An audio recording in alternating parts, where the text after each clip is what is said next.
here and enjoy the show.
I remember Adam. It was upon this fashion bequeathed me by will, but poor 1,000 crowns, and charged my brother to breed me well. And there begins my sadness. My brother Jacques, he keeps at school and report speaks goldenly of his profit. For my part, he keeps me rustically at home. His horses are bred better, but I, his brother, gain nothing under him. This is it, Adam, that grieves me, and the spirit of my father, which I think is within me, begins to mutiny against this servitude. I will no longer endure it, though yet I know no wise remedy how to avoid it. Yonder comes my master, your brother. Now what make you here? Nothing. I'm not taught to make anything. Marry, sir, be better employed and be not a while. Shall I keep your hogs and eat husks with them? Or what prodigal portion have I spent that I should come to such penury? And know you is where you are, sir? Oh, sir, very well. Here, in your orchard. Know you before whom, sir? I, better than him I am before knows me. I know you are my eldest brother, and in the gentle condition of love you should so know me. I have as much of my father in me as you. What boy? Come, elder brother, you are too young in this. Wilt thou lay hands on me, villain? I am no villain. I am the youngest son of Sir Roland de Boyce. He was my father, and he is thrice a villain that such a father begot villains. Oh, wert thou not my brother, I would not take this hand from thy throat till the other had pulled out thy tongue for saying so. Great masters, be patient, for your father's remembrance. Be at accord. Let me go, I say. I will not till I please.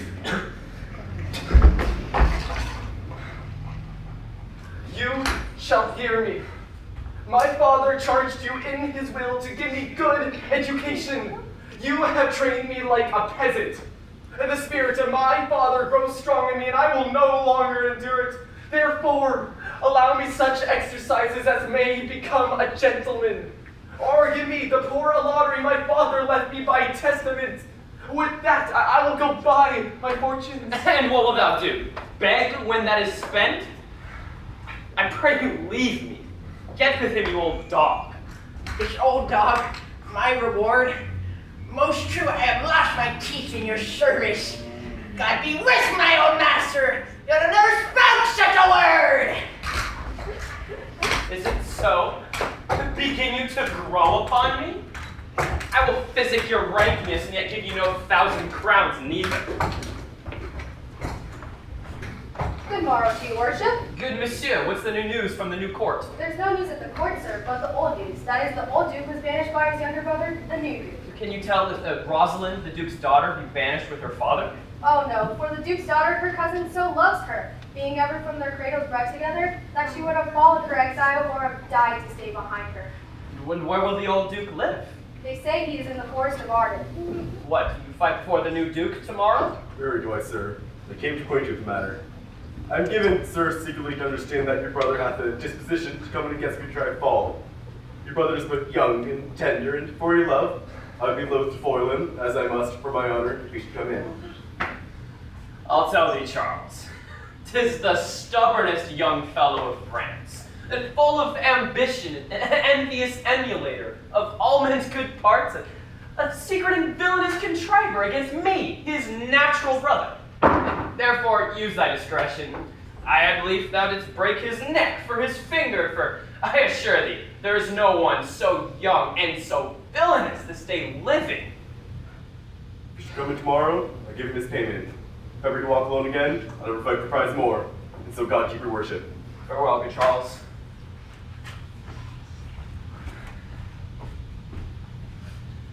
I hope I shall see an end to him, for my soul hates nothing more than he.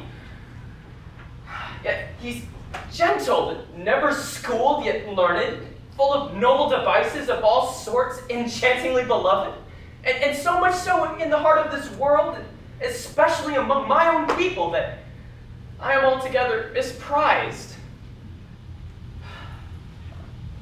But it shall not be so long. This fighter shall clear all.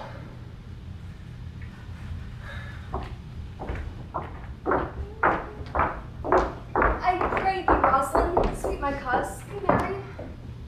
Dear Celia, I show more mirth than I am mistress of. And would you yet I were merrier?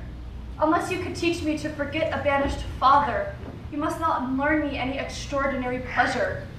You know my father hath no child but I, nor none like to have, and truly, when he dies, thou shalt be his heir, for what he hath taken from my father perforce, I will render thee again in mine affection. By mine honor I will, therefore, my dear Rose, my sweet Rose, be merry.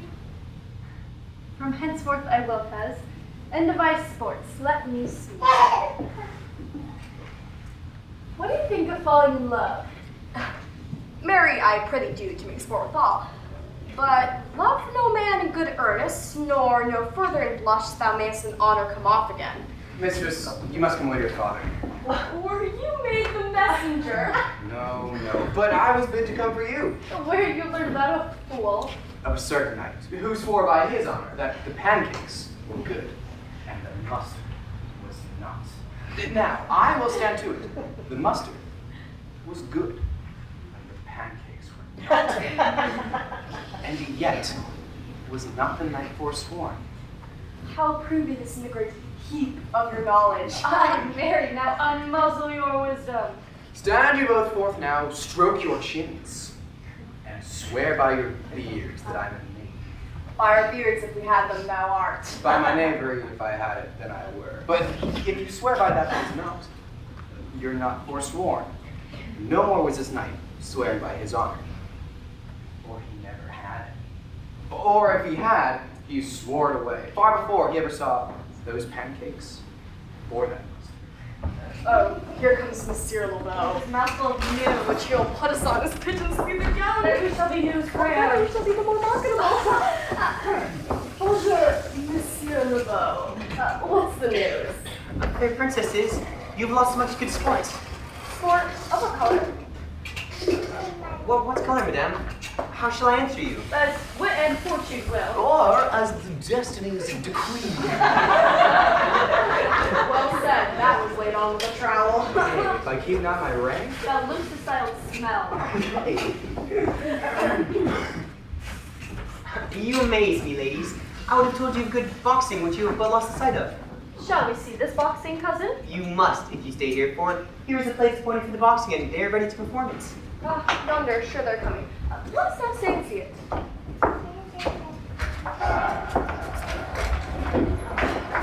Is yonder the man? Alas, he is too young, yet he looks successfully. How now, daughter and cousin? Are you crept hither to see the wrestling? Aye, my liege, so please, you give us leave. You will take little delight in it, I will tell you. There's such odds in the man. In pity of the challenger's youth, our fain to sway fortune, but not for intrigue. Speak to him, ladies, see if you can move him. Call him hither, Monsieur LeBeau. Monsieur the Challenger, the princess has called for you. Young man, have you challenged Charles Wrestler? No, fair princess, he is the general challenger. I come but in as others do to try with him with the strength of my youth. Young gentlemen, your spirits are too bold for you years. We pray you, for your own sake, to embrace your safety before this test. Do, sir, your reputation shall not therefore be described. I beseech you, punish me not with your hard thoughts, but let your fair eyes and gentle wishes go with me to my trial. For wherein, if I be foiled, there is but one shame that was never gracious. It killed but one dead that was willing to be so. I shall do my friends no wrong, for I have none to lament me, and the world no injury, for in it I have nothing. Only in the world I fill up a place which may be better supplied when I have made it empty. The little strength that I have, it wouldn't work with you, and mine take out hers. Now come! Where's the young gallant that so desirous to lie with you on earth? Now Hercules, be like speed, young man.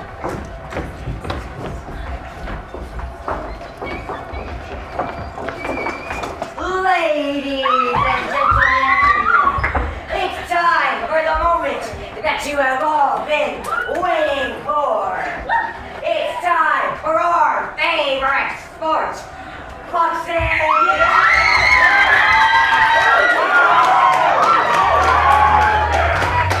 Our first contestant has been fighting in a ring for many, many years. Let's give a little time to our child.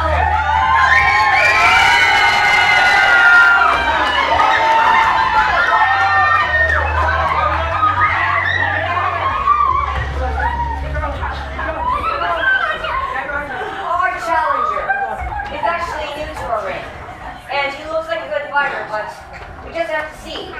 So therefore, shall we give a big hand to our surprise opponent, Orlando!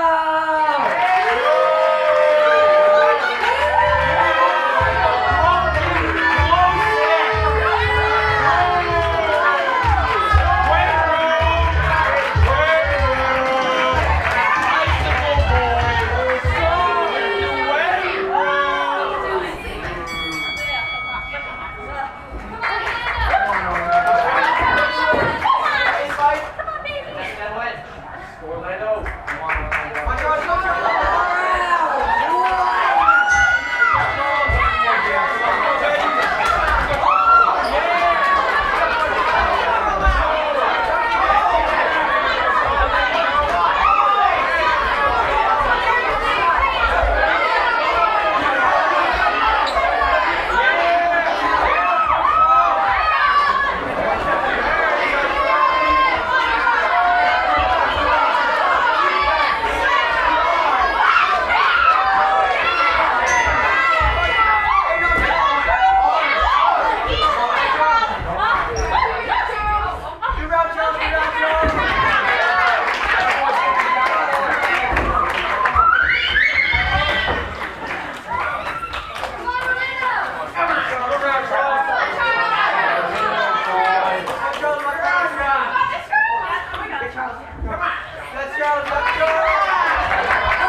Orlando, my liege, the youngest son of Sir Roland de Boyce.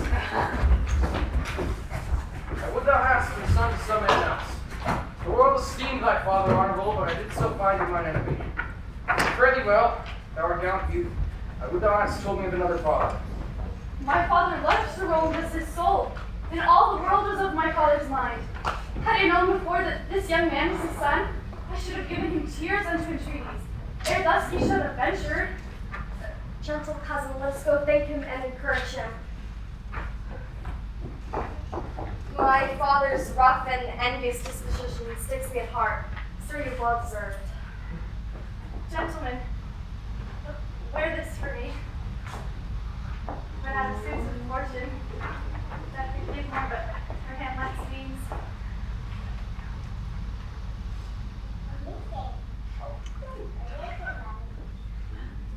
Shall we go, cuz? Aye, fare you well, fair gentlemen. Can I not say I thank you? My better parts are all thrown down. He calls us back. When I pride well of my fortunes, I'll ask him what he would. Did you call, sir?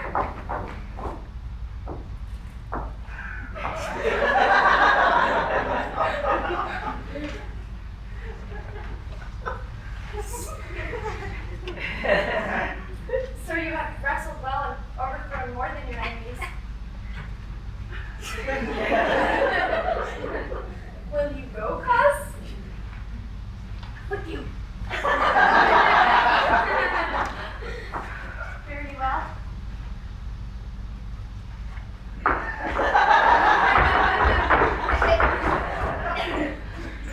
What passion hangs these weights upon my tongue? I cannot speak to her, yet she urged conference. Oh, poor Orlando, thou art overthrown. Oh. Good sir, I do in friendship counsel you to leave this place. Albeit you have deserved high commendation, true applause, and love, yet such is now the Duke's condition that he misconstrues all that you have done. I thank you, miss, and pray you tell me this, which of the two was daughter of the Duke that here was at the wrestling? Neither his daughter, if we judge by manners, but yet indeed the lesser is his daughter. The other is daughter to the banished Duke. I rest much bounded to thee, fare you well. Thus must I from the smoke into the smother, from a tyrant Duke into a tyrant brother. But heavenly Rosalind,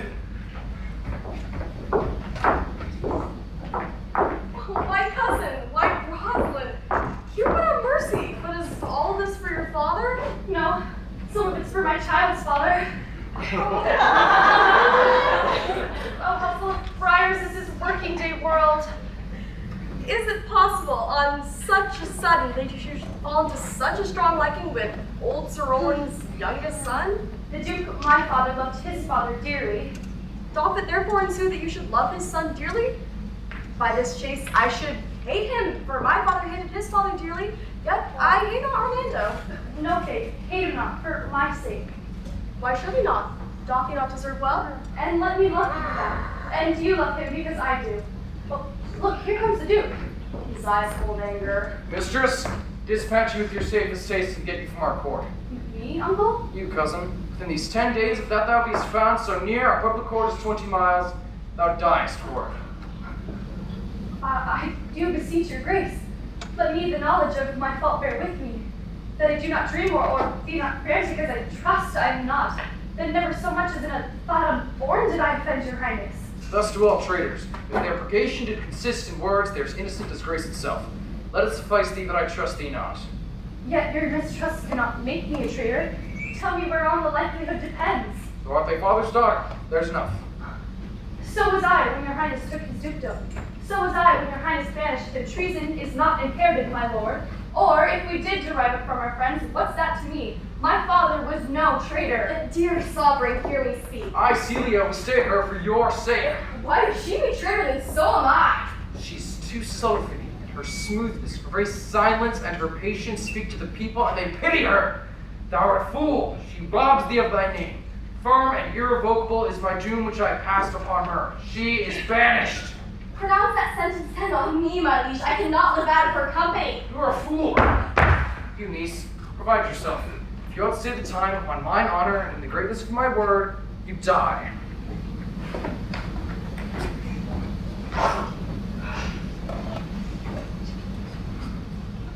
My poor Rosalind, I charge thee, be not more grieved than I am. I have more cause. If thou hast not, knowest thou not the Duke hath banished me, his daughter? That he hath not. No, hath not. Rosalind lacks the love which teaches thee that thou and I are one. Therefore, devise me whither to go, and what to bear with us. For by this heaven, now our sorrows pale. Say what thou canst, I'll go along with thee. Why, whither shall we go? To seek my uncle in the forest of Arden. Alas, what danger will it be to us, maids as we are, to travel forth so far? I'll put myself in poor and mean attire, with a kind of unbesmirch my face. The like do you, so we may pass along and never stir assailants. Were it not better that I did point me all the suits of a man, a gallant curl axe upon my thigh, a forest spear in my hand, and in my heart, lie there what woman's spear there shall be. We'll have a swashing and a martial outside. Which shall I call thee when thou art a man? I'll have no worse a name than Job's on the page. Therefore, look you call me Ganymede. And what will you be called? Something that hath a reference to my state. No longer Celia, but Aliena. But cousin, what if we essayed to steal the cottage fool out of thy father's court? Would he not be a comfort to our travels? Go along o'er the wild world with me. Leave me alone to woo him. Let's away and get our jewels and our wealth together. Let's devise the fittest time and the safest way to hide us from the pursuit that we made after my flight. Now go we in content, to liberty and not to banishment. Go, go, thou wintry wind, thou art not so unkind as men's ingratitude.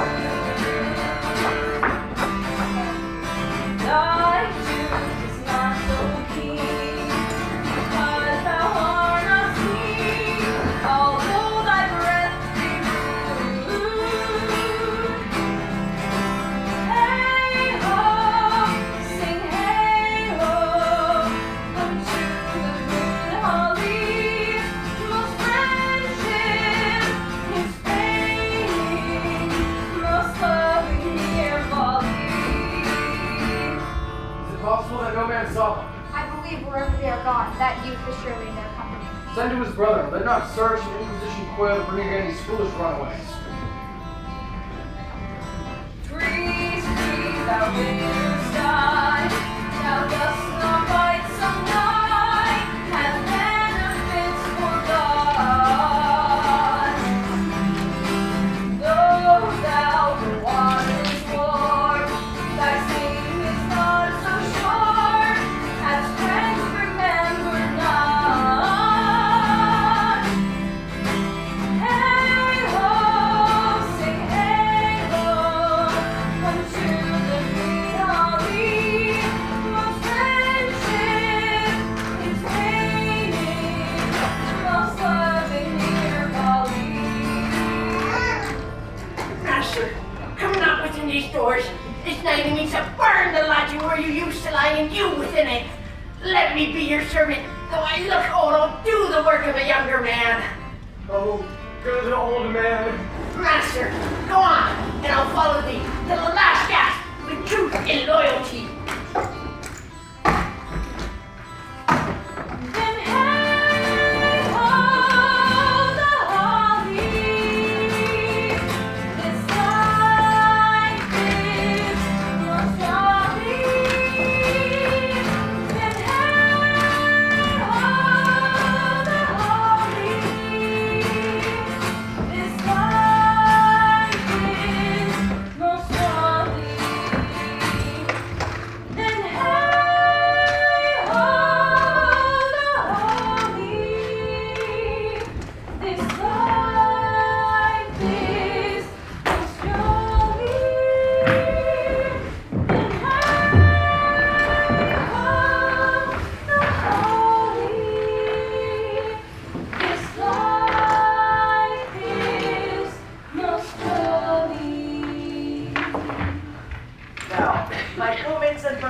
exile. Hath not old custom made this life more sweet than that of painted pomp?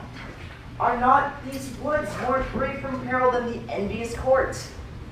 Here feel we but the penalty of Adam, the season's difference, as the icy fang and churlish chiding of the winter's wind, which, as it bites and blows upon my body, even till I shrink with cold, I smile and say, this is no flattery. These are counselors that fittingly persuade me what I am. Sweet are the uses of adversity, and this our life exempt from public haunt finds tongues in trees, books in the rolling brooks, sermons in stones, and good in everything. And I would not change that. Happy is your grace that can translate the stubbornness of fortune into so quiet and so sweet a style. Come, shall we go and kill us venison?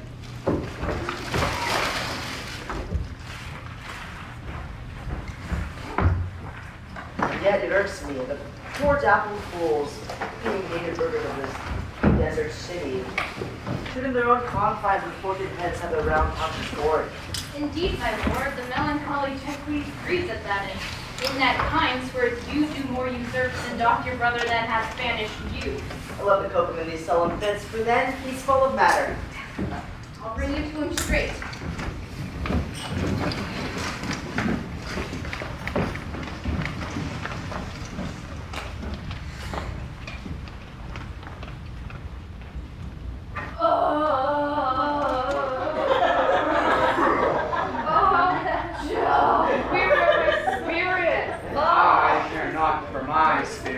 If my legs were not so weary. I could find it in my heart to disgrace my advancing peril and to cry like a woman, but I must comfort the weaker vessel. Doublet and hose are to show itself courageous to petticoat, therefore, courage, good Aliena.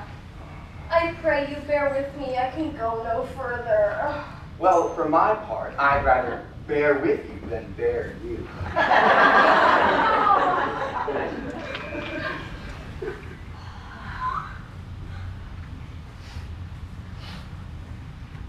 Well, this is the forest of Arden.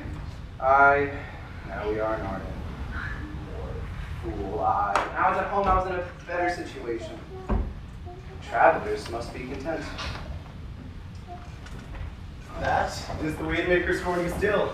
Oh, Corin, that thou knewest how I do love her. I partly guess, for I have loved her now. No, Corin, being old, thou canst not guess. Though in thy youth thou wast as true a lover as ever sat upon a midnight pillow, but if thy love were ever like to mine, as sure I think did never man love so, how many actions, most ridiculous, has not been drawn to by thy fantasy? Into 1,000 that I've forgotten. Oh, thou didst then ne'er love so heartily. If thou rememberest not the slightest folly that ever love did make thee run into, thou hast not loved, or thou hast not sat, as I do now, wearing thy hearer and thy mistress's praise, thou hast not loved, or thou hast not broke from company abruptly, as my passion now makes me, thou hast not loved. Oh, Phoebe, Phoebe, Phoebe!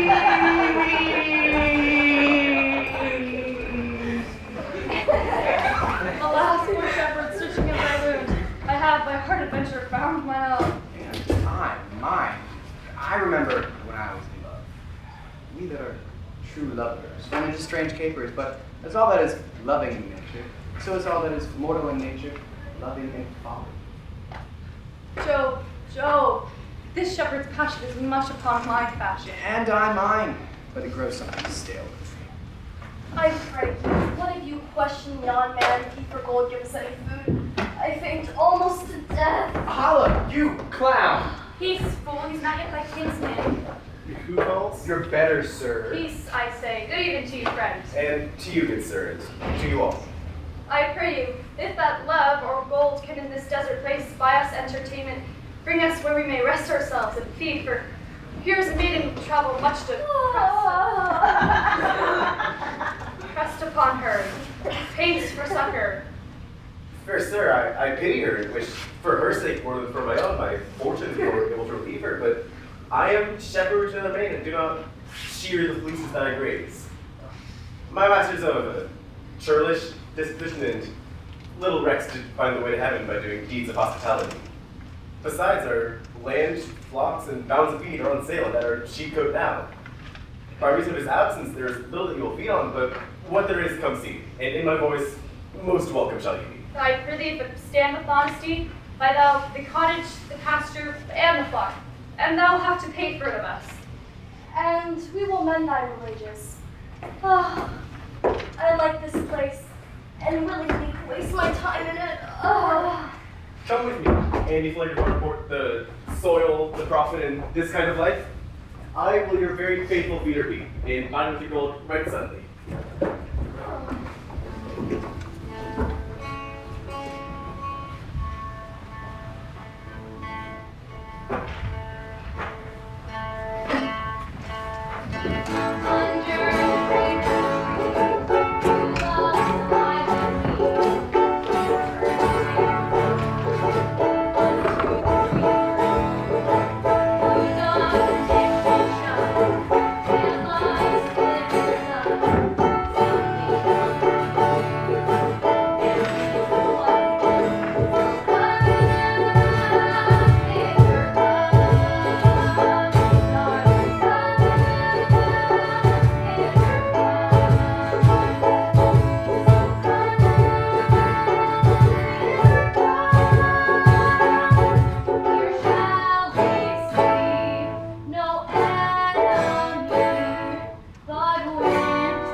Shelter, and thou shalt not die for lack of dinner, if there live anything in this desert.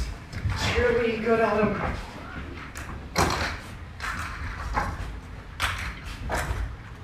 What? You look merrily. A fool, I met a fool in the forest, a motley fool, a miserable world. As I do eat food, I met a fool, laid himself down and basked in the sun, says very wisely, it's 10 o'clock. Thus may we see, quoth he, how the world wags. 'Tis but an hour since it was 9, and in 1 hour more 'twill be 11. And so from hour to hour we ripe and ripe, and so from hour to hour we rot and rot, and thereby hangs the tale. When I did hear the motley fool thus moral on the time, my lungs began to crow like chanticleer, that fools should be so deep content What fool is this? A worthy fool, one that has been a courtier, and in his brain he hath strange places crammed, in observation the which he bends in mangled forms. Oh, if I were a fool, I am ambitious for a motley coat. Then you shall have one. It is my only suit, provided that you be the better judgments of all opinion that grows rank in them that I am wise. I must have liberty withal as large as a charter as the wind to blow on whom I please, for so fools have. Invest me in my motley, give me leave to speak my mind, and I will through and through cleanse the foul body of the infected world. If they will patiently receive my medicine. Forbear! Let it eat no more! I take none yet. Nor shalt not till necessity be served! What kind shall this cock come of? Art thou thus emboldened them by thy distress, or else a rude despiser of good manners, that in civility thou seemst so empty? You touched my vein at first.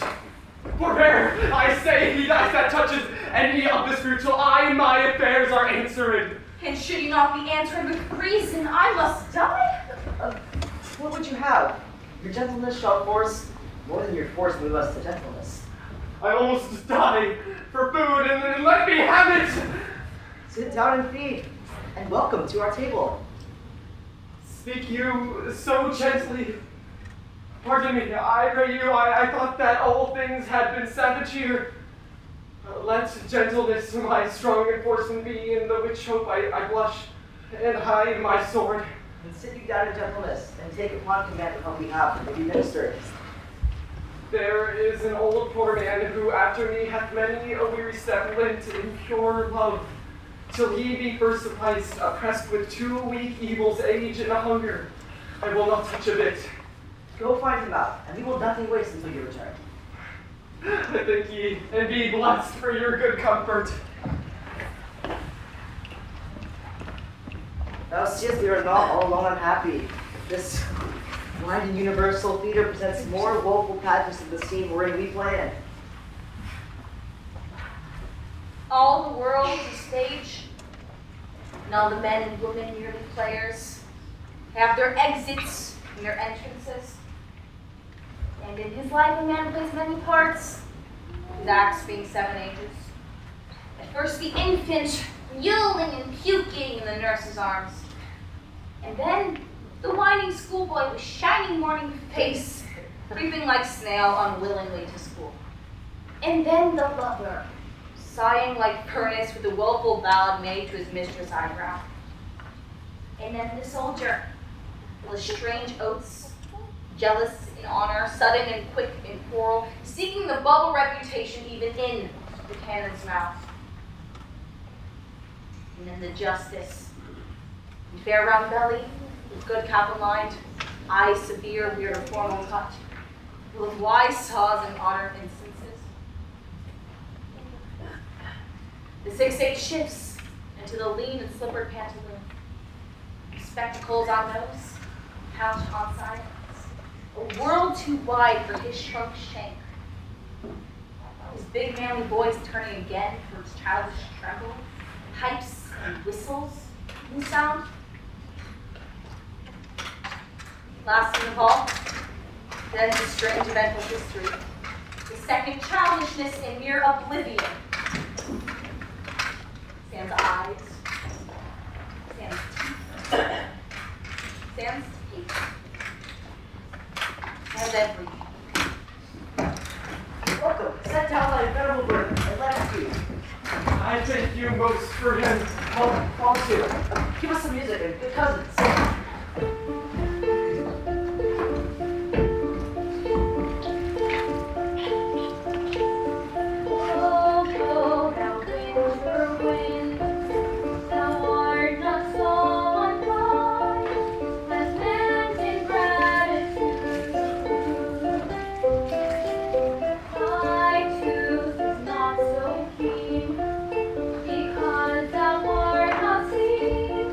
Although thy breath be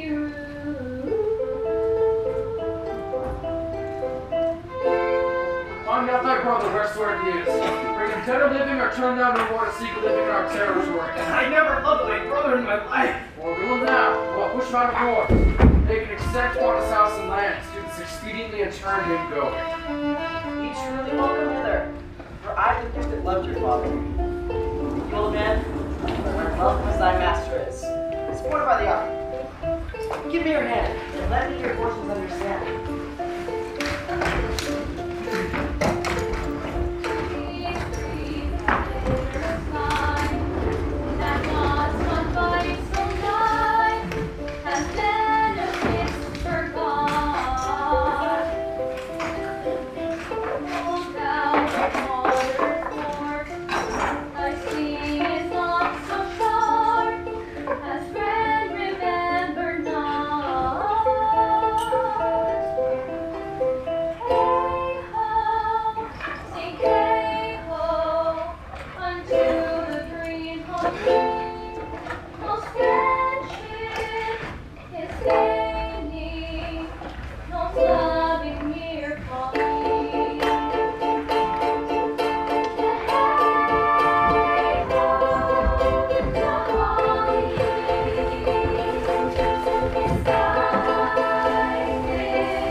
Hang there, my verse, in witness of my love.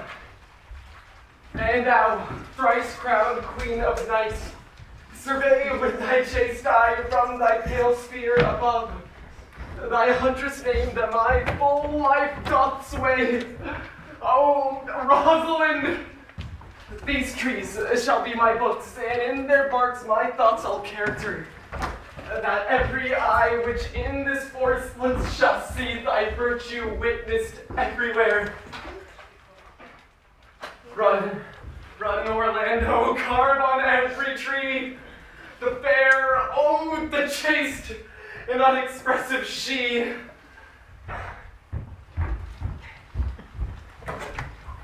So, how like you to shepherd's life? Touchstone? Truly, shepherd, in respect of itself, it's a good life. It's a good life, but in the respect that it is a shepherd's life, it is not. In the respect that it is private, I like it very much, but in the respect that it is solitary, it is a very vile life. In the respect that it's in the fields, it pleaseth me well, but in the respect that it's not in the court, it is tedious. Hast any philosophy indeed, shepherd? No more, but I know the more one sickens, the worse at ease he is. And that he that wants money, means, and content is without 3 good friends. That property of water is to wet, and fire to burn. That good pasture makes fat sheep, and that a great cause of night is lack of the sun.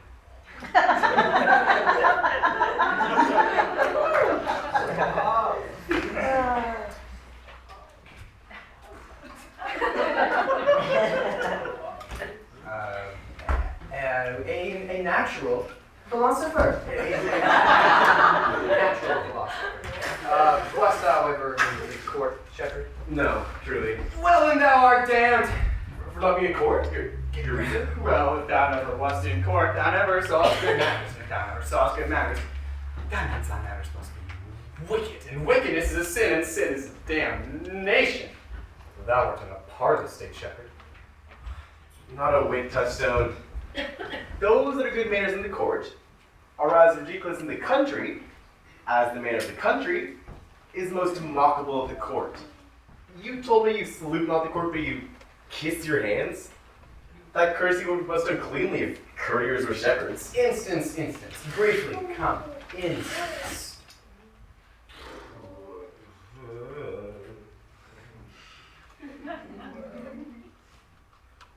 We're so handy our use. And their fells, we're greasy.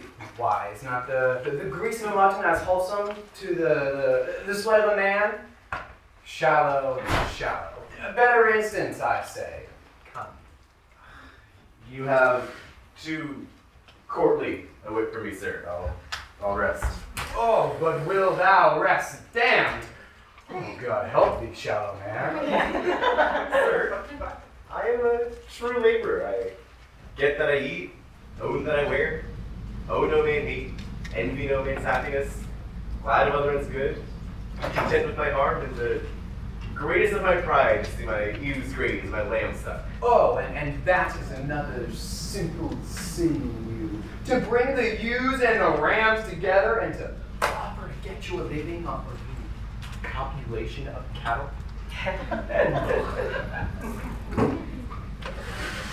From the east to western end, no jewel is like Rosalind. Her work being matted on the wind. Through all the world, where bears Rosalind. All the pictures fairest lined, are black to Rosalind. Let no fair be kept in mind with the fair of Rosalind. Sweetest nut hath sourest rhyme. Such a nut is Rosalind. This is a very false gallop of verses. Why do you let it be buried? These fool, I found them on a tree. Truly the tree yields bad. Come, shepherd, let us make the most honorable speech.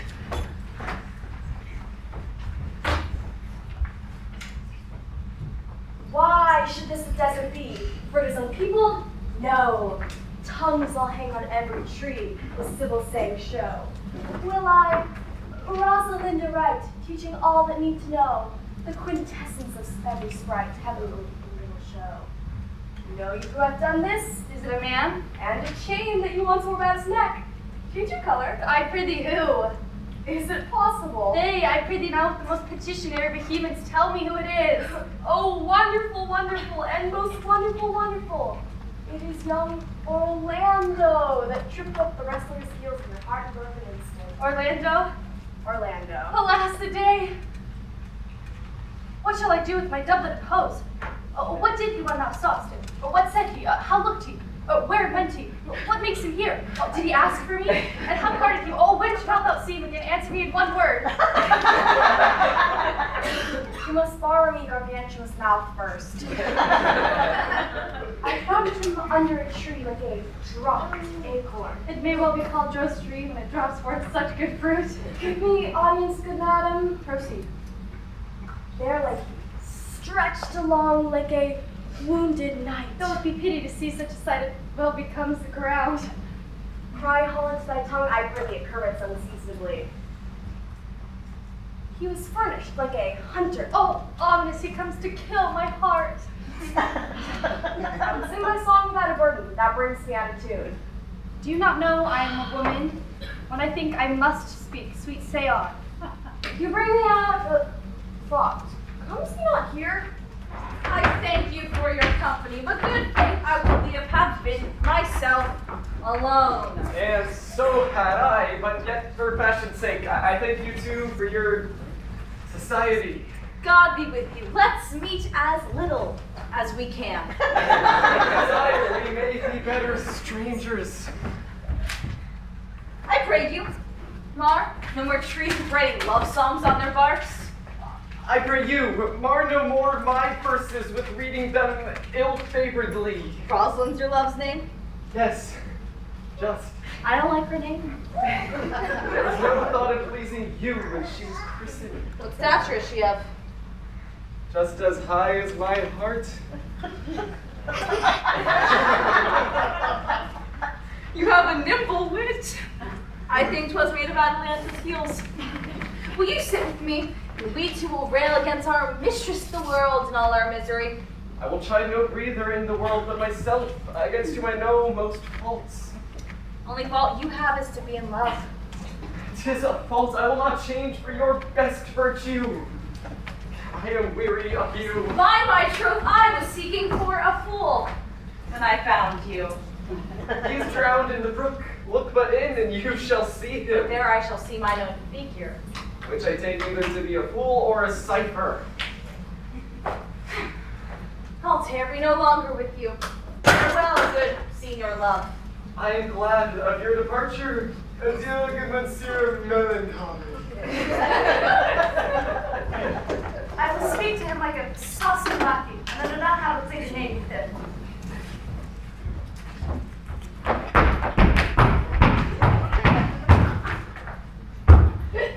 Do you hear, Forester? Very well. What would you? What 'tis o'clock? You should ask me what time of day. There is no clock in the forest. Then there's no true lover in the forest. Else sighing every minute and groaning every hour would detect the lazy foot of time as well as a clock. Where dwell you, pretty youth? With this shepherdess, my sister, on the skirts of the forest like fringe upon her petticoat. Are you native of this place? Your accent is something finer than you could purchase in so removed a dwelling. I have been told so by many, but indeed an old religious uncle of mine taught me to speak, who was in his youth an inland man, one that knew courtship too well, for there he fell in love. I have heard him read many lectures against it, and I thank God I am not a woman.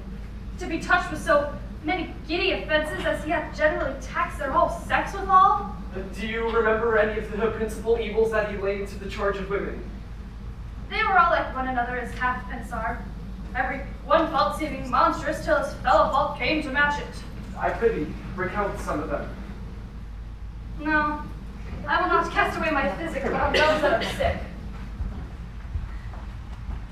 There is a man that haunts this forest, abuses our young plants with writing Rosalind on their barks, hangs odes upon hawthorns and elegies upon brambles, all, forsooth, deifying the name of Rosalind.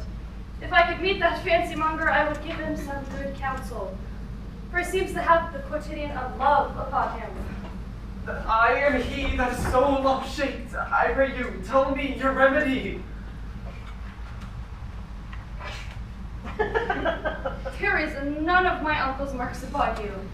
He taught me how to know a man in love, in which case your brushes, I am sure, you are not a prisoner. What were his marks? A lean cheek, which you have not, a blue eye and sunken, which you have not, an unquestionable spirit, which you have not. Then your bonnet should be unbandaged, your hose ungartered, your sleeve unbuttoned, and your shoes untied, and everything about you demonstrating a careless desolation. But you are no such man. You're rather a point device in your accoutrements, loving yourself than seeming to love any other. Fair youth, I would I could make thee believe I love. Me believe it? You may as soon make her that you love believe it. I swear to the youth, by the white hand of Rosalind, I am that he, that unfortunate he. But are you so much in love that your mind speak? Neither rhyme nor reason can express how much. Oh, love is merely a madness, and, I tell you, deserves a dark house and whip as madmen do.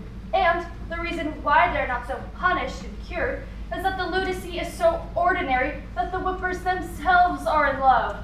Yet I profess curing it by counsel. Did you ever cure any so? Yes, one, and in this manner. He was to imagine me his love, his mistress, and I set him every day to woo me, at which time I would, being but a moonish youth, grieve. Be effeminate, longing, liking, proud, fantastical, apish, shallow, inconstant, full of tears,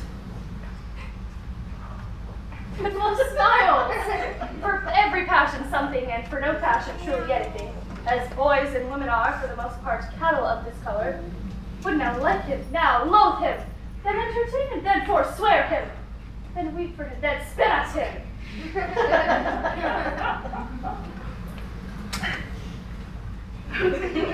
That I drove my suitor from his bad humor of love to living humor of madness, which was to forswear the full stream of the world and to live in a nook merely monastic. And thus I cured him. And this way will I take it upon me to clean your liver as clean as a sound sheep's heart. And there shall not be one spot of love in it. I would not be cured, youth. But I would cure you, if you would call me Rosalind and come every day to my cot and woo me. Now, by the faith of my love, I will. Will you? With all my heart, good youth.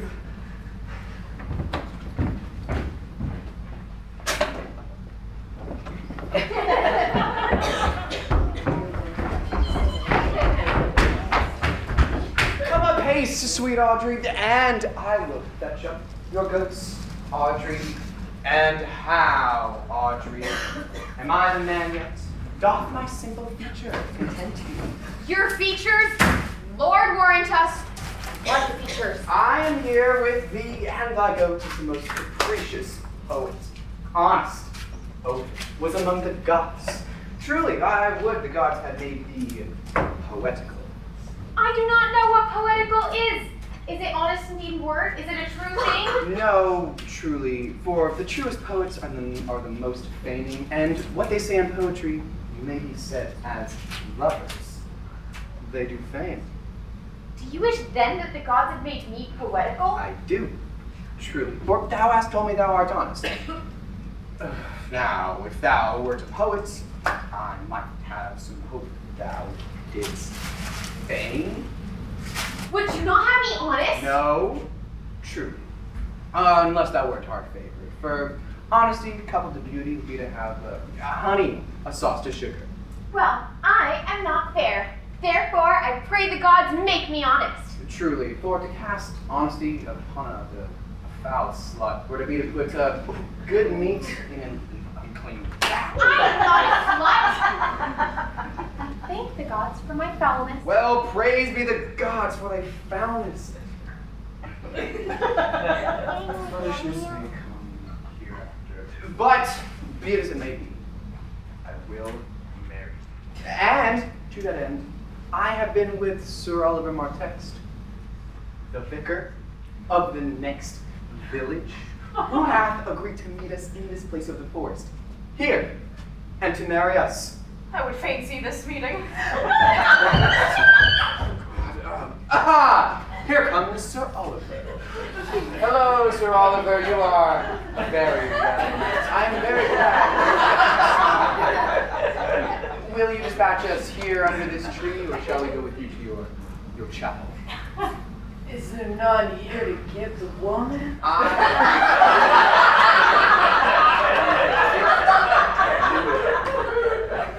Truly, she must be given, or the marriage is not lawful. Proceed, I'll give her. Good evening, good master, good fellow. How do you, sir? Oh, are very well met. I am very glad to see you. Oh, pretty. Will you be married, Motley? As the ox hath his bow, sir, the falcon her bells, and the horse's curves, so man hath his desires. And as pigeons fiddle, so wedlock would be nibbling. And would you, being a man of your breeding, be married under a bush like a beggar? I pray you, get you to a church for ale. A good priest. Tell you what marriage is. I am not in the mind, for he is not like to marry well. And not being well married will give me an excuse to hereafter leave my wife. Oh. Come with me, let me counsel thee. Come, sweet Audrey, we must be married, otherwise we live in Audrey. Oh, but farewell, good Sir Oliver.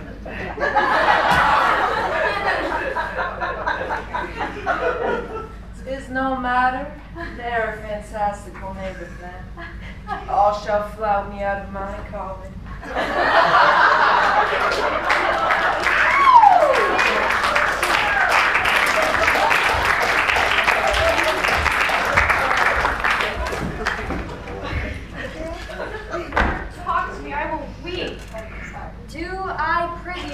grace to consider that tears do not become the man.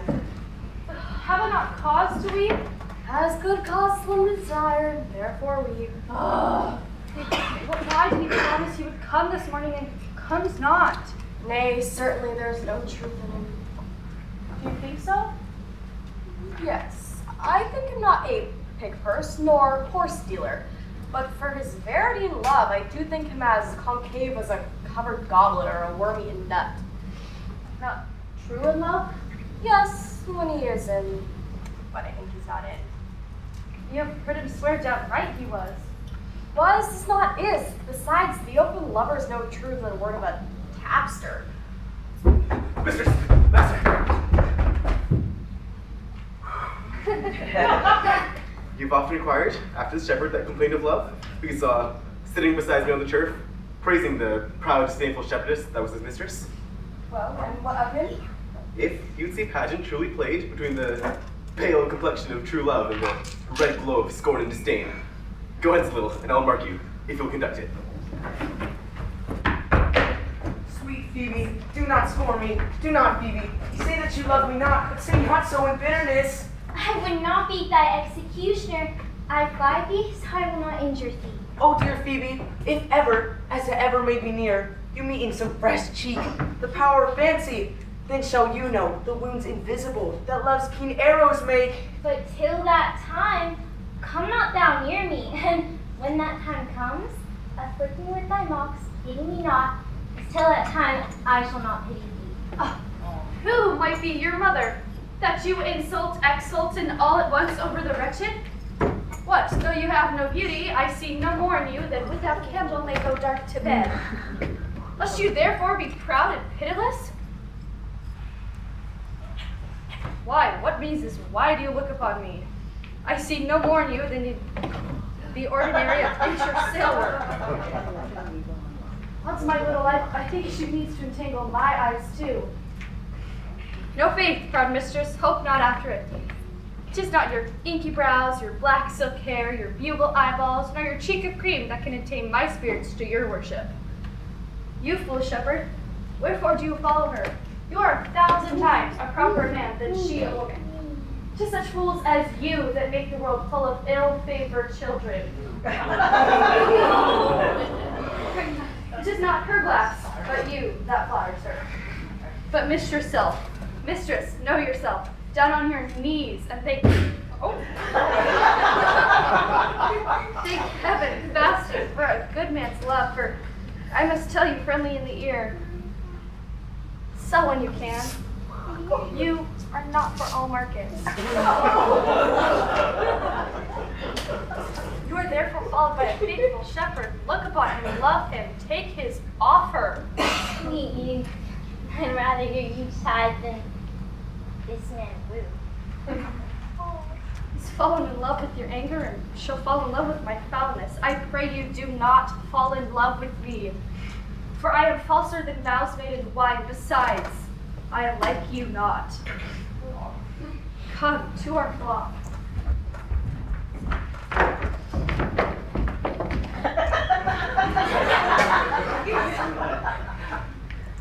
That shepherd, now I find thy saw tonight, who ever loved, love not at first sight. Sweet Phoebe, What sayest thou, Sylvius? sweet Phoebe, pity me.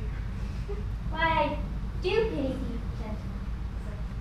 Wherever sorrow is, relief would be. If you do sorrow at my grief and love, by giving love, your sorrow and my grief were both exterminated. Thou hast my love, is that not neighborly? I would have you. Why, thou wert covetousness. Knowest thou the youth that spoke to me, erewhile? Not very well, but I've met him off. Think not I love him, though I pass for him. 'Tis but a peevish boy, and he talks well. When he that speaks them pleases those that hear. It is a pretty youth, not very pretty, but there was a pretty redness in his lip, a little riper and more lusty red than that mix in his cheek. Was just the difference between the constant red and mingled dampness. But I have more cause to hate him than to love him, for what did he do to chide at me? He said mine eyes were black and my hair black too, and now I'm remembered scorned at me. I marveled why I answered none again. But that's all one. Admittance is no quittance. I shall write to him a very taunting letter, and thou shalt bear. Wilt thou, Sylvius?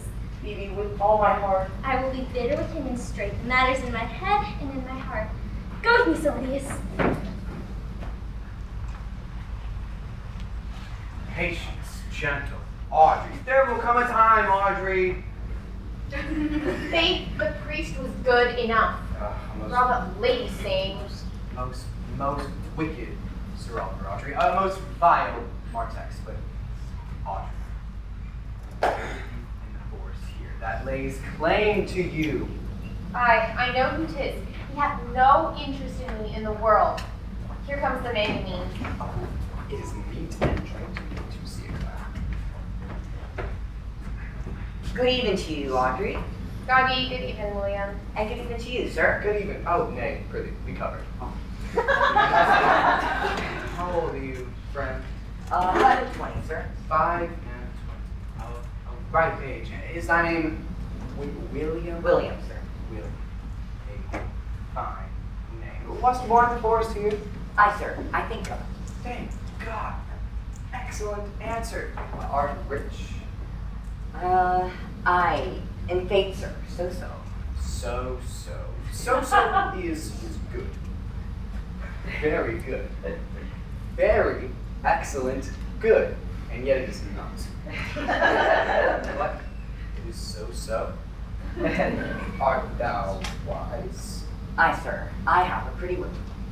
Oh, I remember saying now, the fool doth think he is wise, but it is only the wise man that knows himself to be a fool.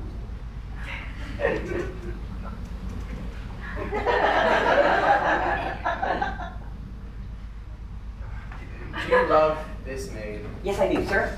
Give me your hand. Are you learned? No, sir. Then learn this of me. It is a figure of rhetoric that drink, being poured into one glass, doth empty the other. Now, all of you writers will consent that ipse is he. Now, you are not ipse, for I am he. Which he, sir? He, sir, that must marry this woman. Therefore, you clown, abandon, which in the boorish is leave, the society, which in the common is company of this female, which together is abandon, the society of this female, or clown, thou perishest, or to thy better understanding, diest, or to wit, I will kill thee. Make thee away, translate thy life into death, thy liberty into bondage. I will deal with thee in poison, or in bastinado, or in steel. I will brandish thee with attraction. I will overrun thee with policy. I will kill thee 150 ways. Therefore, tremble and depart. Do, good William. God be good even, sir.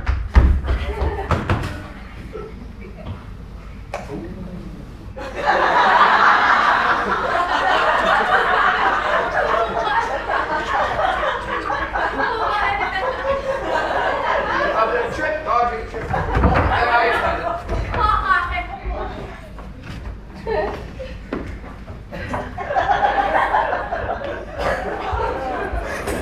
I prithee, pretty youth, let me be better acquainted with thee. They say you are a melancholy fellow. I am so. I do love it better than laughing. Those that are sturdy both are laudable fellows. Betray themselves to every modern censure worse than drunkards. Why, 'tis good to be sad and say nothing. Why, then 'tis good to be a post.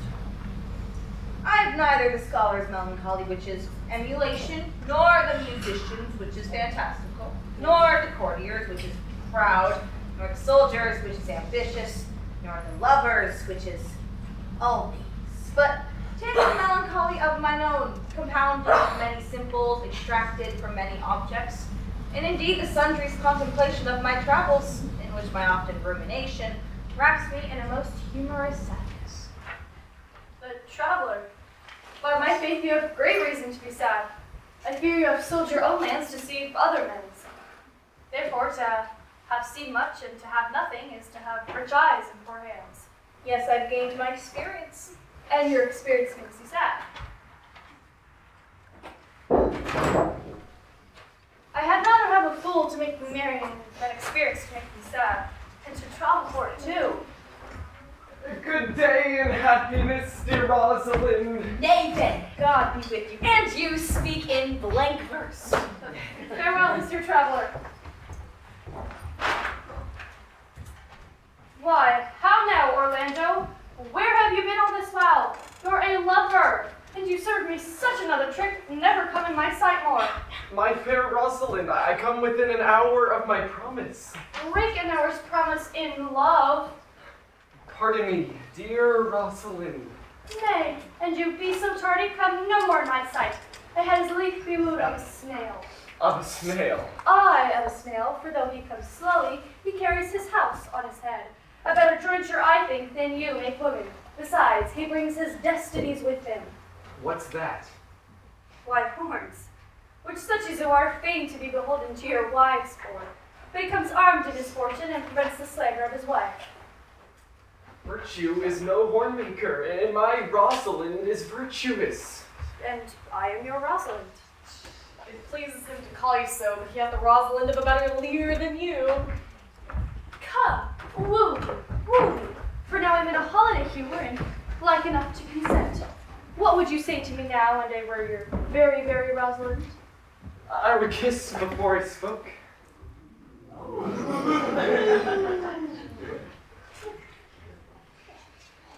Nay, you better speak first. And how if the kiss be denied? Then she puts you to a treaty, and there begins a new matter. Am I not your Rosalind? I take some joy to say you are, because I would be talking of her. Then in her person I say, I will not have you. Then in my own person I die. No, faith, die by eternity. The poor world is almost 6,000 years old, and in all this time has not any man died in his own person. Federalists and love gods. Men have died from time to time, and worms have eaten them, but not for love. I would not have my right Rosalind of this mind, for I protest her frown might kill me. By this hand, it will not kill a fly. But come now, I will be your Rosalind in a more coming-on disposition. Then ask me what you will, I will grant it. Then love me, Rosalind. Yes, faith, I will. Fridays and Saturdays and all. And wilt thou have me? Aye, and 20 such. What sayest thou? Are you not good? I hope so. Then can one desire too much of a good thing? Come, sister, you shall be the priesthood and marry us. I cannot say the words.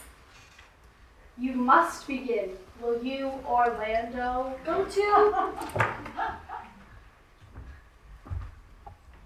Will you, Orlando, have to wife this Rosalind? I take thee, Rosalind, for wife.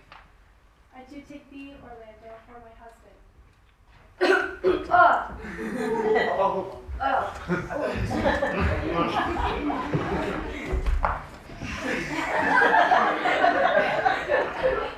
Yeah, that's all right. Now tell me how long you would have her after you have possessed her. Forever and a day. Say a day without the other. Men are April when they woo, December when they wed, maids are May when they are maids, but the sky changes when they are wives. I will be more jealous of thee than a barred cock pigeon over his hen, more clamorous than a parrot against rain, more newfangled than an ape, more giddy in my desires than a monkey. I will wait for nothing, like Diana in the fountain. And do that when thou art inclined to be married. I will laugh like a hyena, and do that when thou art inclined to sleep. But will my Rosalind do so? By my life, she will do as I do. Oh, but she is wise. Or else she would not have the wit to do this. For these 2 hours, Rosalind, I will leave thee. Alas, love, I cannot lack thee 2 hours. I must attend the Duke at dinner. By 2 o'clock I will be with thee again. Aye, go your ways, go your ways. I knew what you would prove, my friends told me as much. That flattering tongue of yours won me. 'Tis but one castaway, so come, death. 2 o'clock is your hour? Aye, sweet Rosalind. You have simply misused our sex in your love crate. Oh, cuz, my pretty little cuz, that thou just know how many fathom deep I am in love. My love hath an unknown bottom like the Bay of Portugal, it cannot be sounded. I'll tell thee, Aliena, I cannot be out of the sight of Orlando. I'll go find a shadow and sigh till he come, and I'll sleep. What shall we have that killed the deer, his leather skin and horns to wear, and sing him home to celebrate his victory? So take the scorn to wear the horn, it was a crest that was worn, thy father's father wore it like thy father. The horn, the lusty horn is not a thing to laugh or scorn.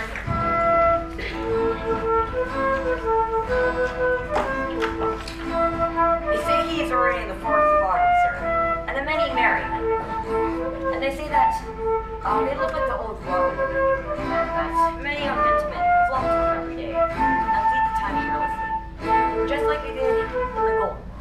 What shall we have that killed the deer, his leather skin and horns to wear, and sing him home to celebrate his victory? So take those horns to wear the horn, it was a crest that was worn, thy father's father wore it like thy father.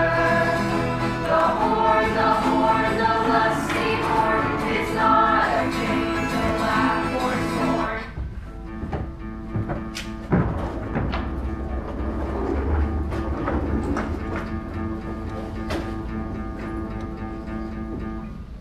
What shall we have that killed the deer, his leather skin and horns to wear, then sing him home to celebrate his victory? So take the scorn to wear the horn, it was a crest that was worn, thy father's father wore it like thy father. The horn, the lusty horn is not a thing to laugh or scorn.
How say you now? Is it not past 2 o'clock? And here much Orlando?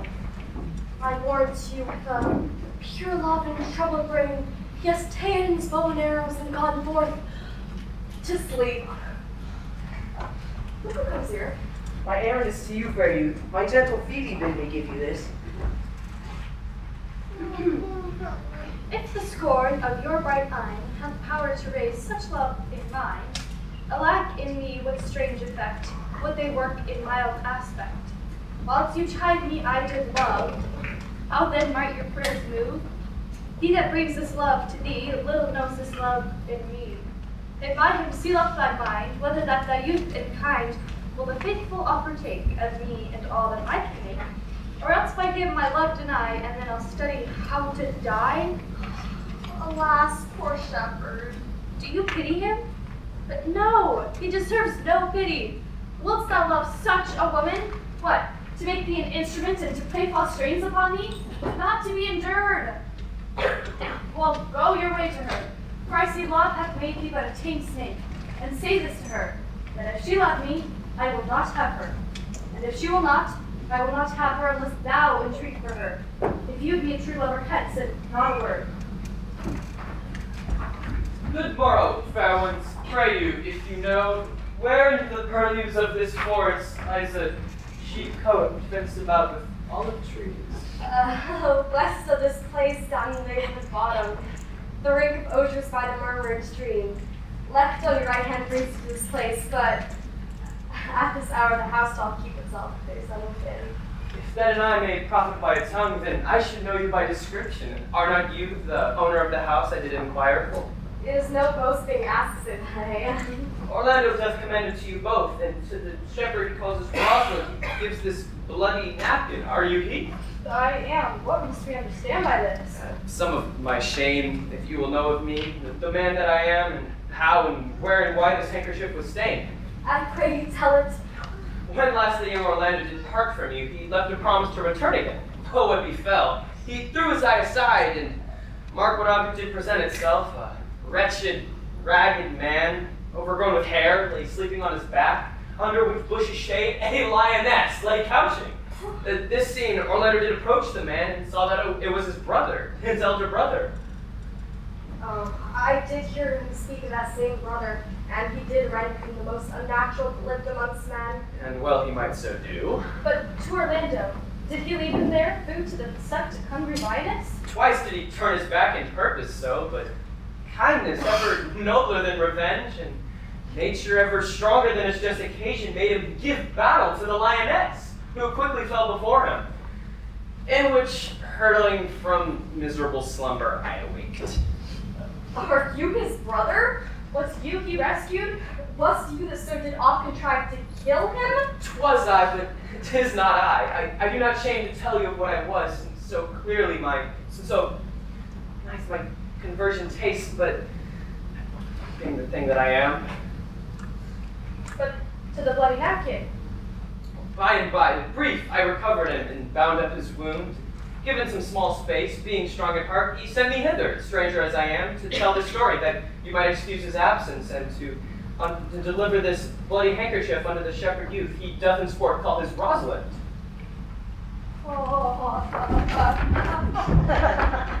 my sweet Ganymede, cousin Ganymede. Many will swoon when they look on blood. There's more in it. Cousin Ganymede.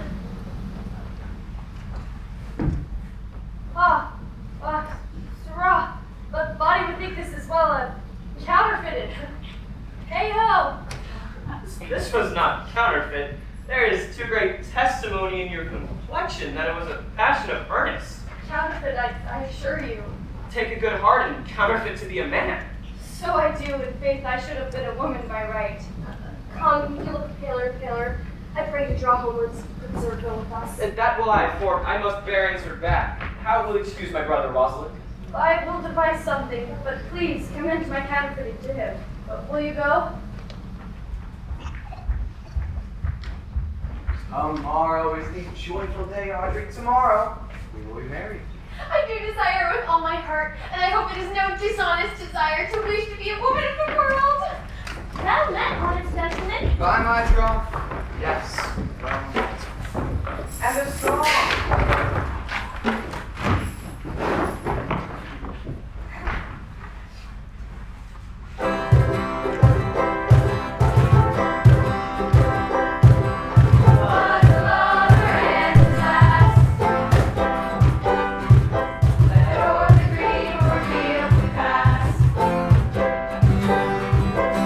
Springtime, the pretty rain shine, and birds sing and sing and sing and sweet love.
God be with you.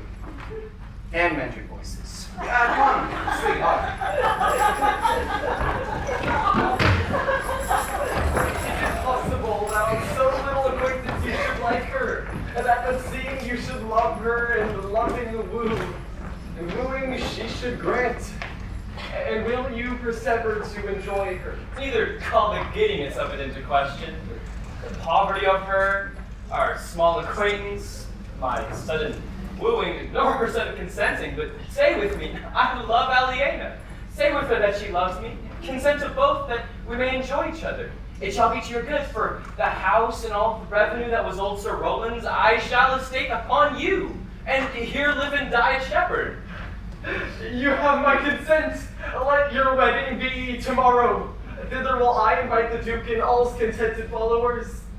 Go you and prepare Aliena, for look you, here comes my Rosalind.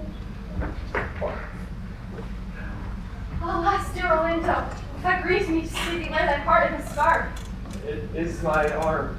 I thought thy heart had been wounded with the claws of a lion. Wounded it is, but with the eyes of a lady. Did your brother tell you how well I counterfeited when you showed me your handkerchief? Aye, and greater wonders than that. Oh, I know you are. Nay, 'tis true, for your brother and my sister no sooner met but they looked, no sooner looked but they loved, no sooner loved but they sighed, no sooner sighed but they asked one another the reason, no sooner knew the reason than sought the remedy. And by this degree they made a pair of stairs to marriage. They will be married tomorrow, and I will bid the Duke to the nuptial.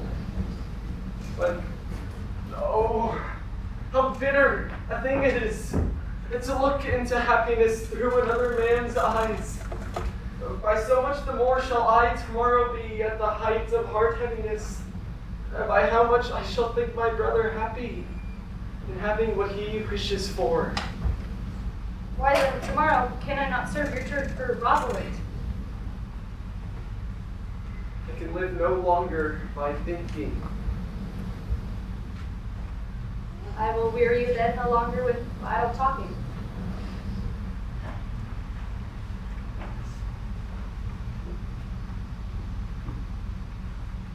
Believe then, if you please, that I can do strange things.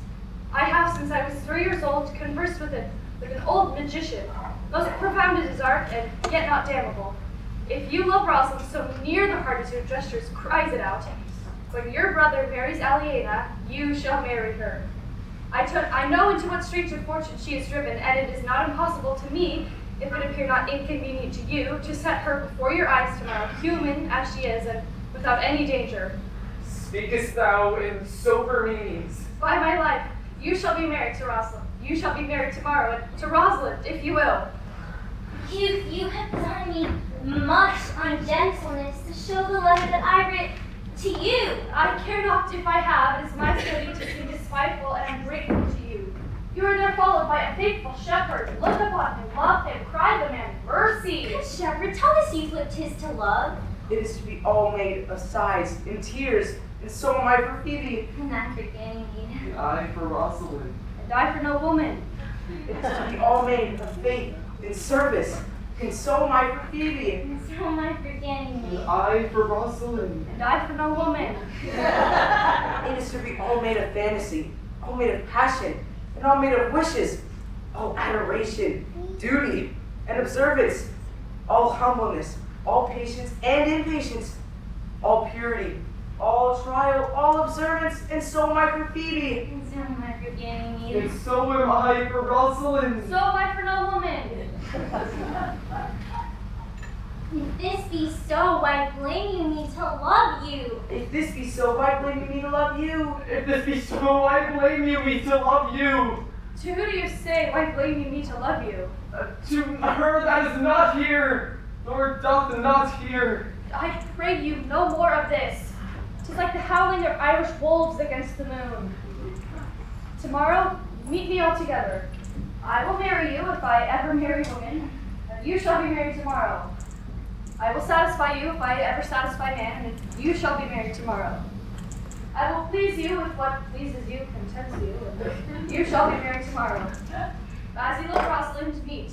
As you love Phoebe meet, and as I love no woman, I'll meet. So fare you well, I have left you my commands. I'll not fail if I live. Nor I. Nor I.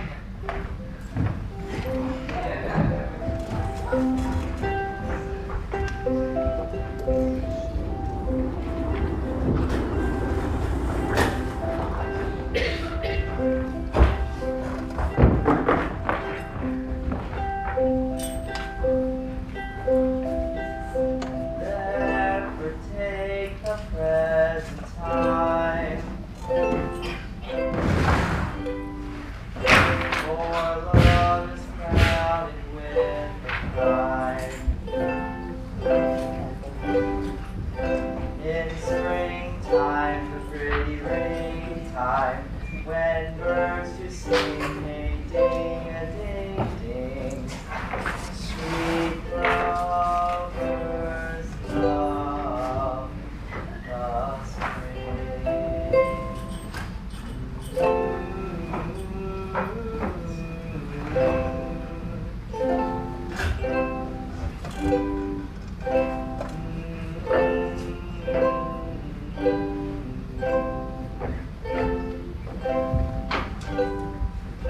In springtime, the pretty rain time, when birds do sing a ding a ding ding.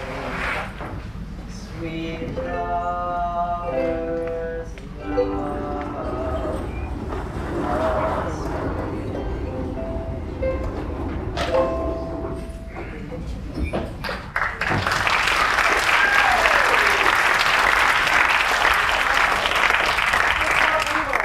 The boy can do all this that he hath promised him?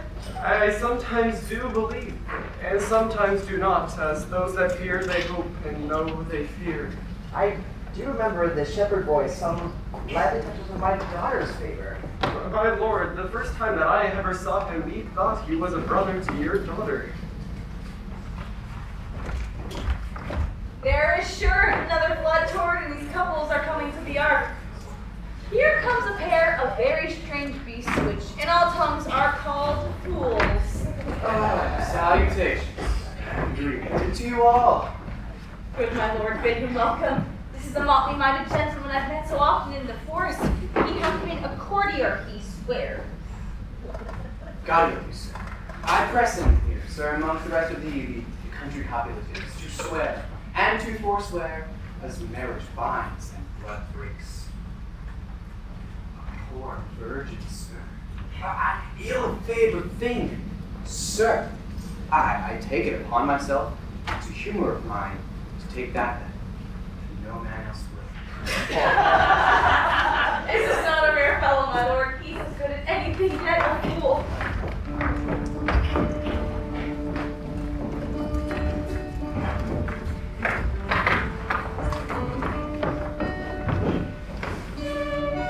That is there on earth and heaven, when earthly things stay even and come together.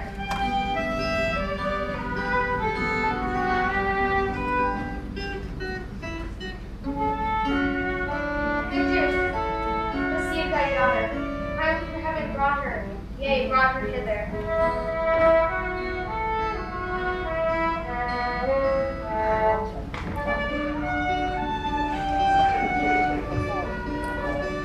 Thou mightest take her hands in his, if heart within its bosom is.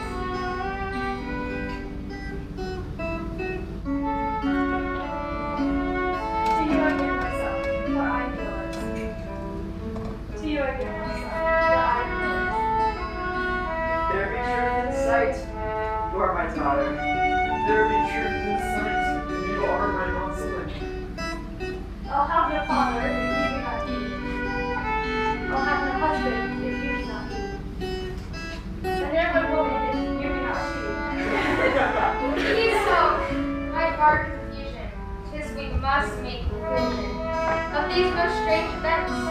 Here's aid that must be hands to join in heaven's bands, if truth holds truth intents. You and you no cross shall part. You and you are heart and heart. Fusion is love must accord, for have a woman too as lord. You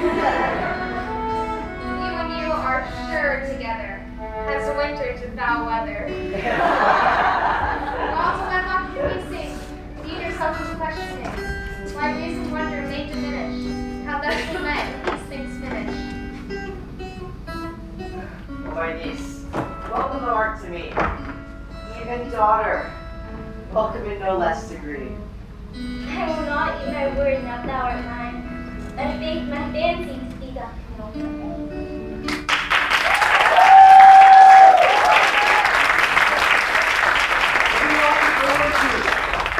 I'm the second son of Ulster Roland, and I bring these tidings to this fair assembly.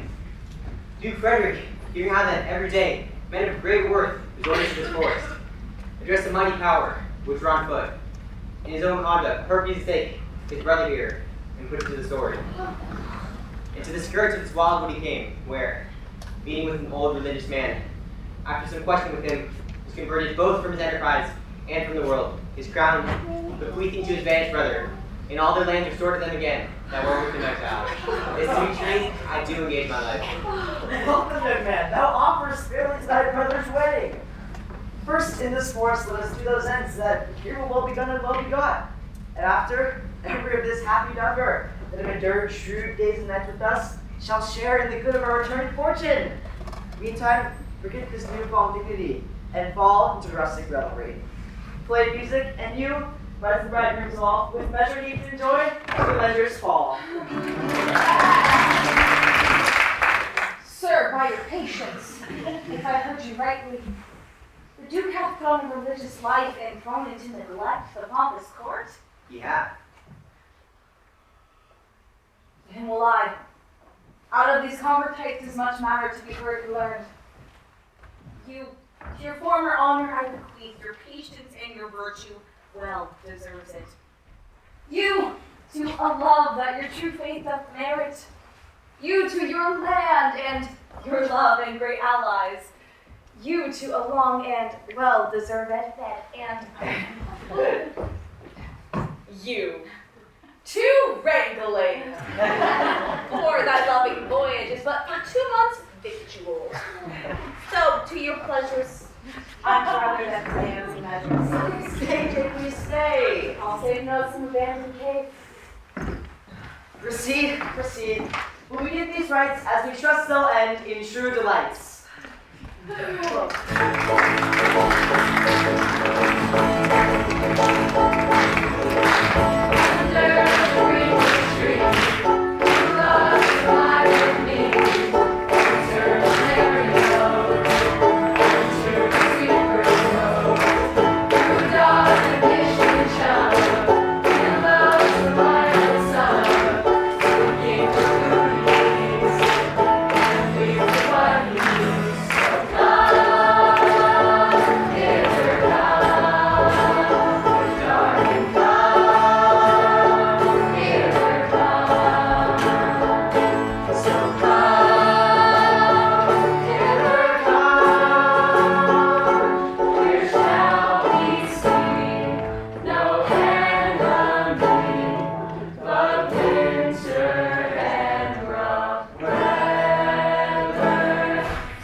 for the love that you bear women. As I perceive by your simpering, none of you beats them, that between you and the woman in this play may please. If I were a woman, I would kiss as many of you as have good beards that please me, complexions that lack me, sweet breaths that defy me. And I am sure that as many of you as have good beards or good faces or sweet breaths, as by my kind offer, when I make curtsy, bid me farewell.